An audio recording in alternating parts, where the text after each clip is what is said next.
Hi மக்களே, வணக்கம். பௌர்ணமி விரதம் எப்படி இருக்கலான்னு பார்க்கலாமா? என் அம்மா ரொம்ப வருஷமாக இருந்த விரதம் உங்கள் கூட நான் ஷேர் பண்ணிக்கிறேன். ரொம்ப மானசீகமான விரதங்க.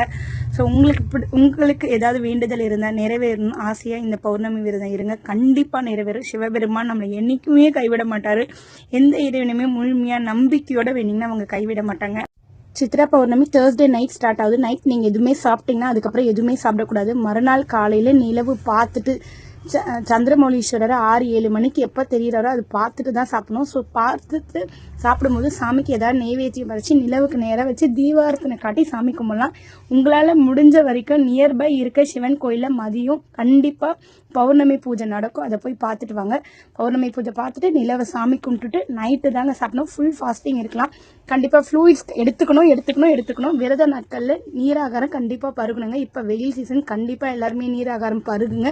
அது மட்டும் இல்லைங்க, விரதம் இருக்கும்போது முடிஞ்ச வரைக்கும் குறை சொல்லாமல் அமைதியாக மௌனமான நிலையில் சாந்தமான நிலையில் நிறைய பொழுதுபோக்கில் உங்கள் நேரத்தை செலவிடாமல் விரதம் இருங்க. சிவபெருமானை நினச்சி அவரோட நாமங்கள், பாடல்கள், போற்றிகள் நிறைய சொல்லுங்கள். ஸோ இந்த விரதம் நீங்கள் எவ்வளோ நாள் வேணால் தொடரலாம். உங்களோட வேண்டுதல் நிறைவேற வரைக்கும். தேங்க்யூ ஃபார் வாட்சிங் this video. Thank you for supporting my channel.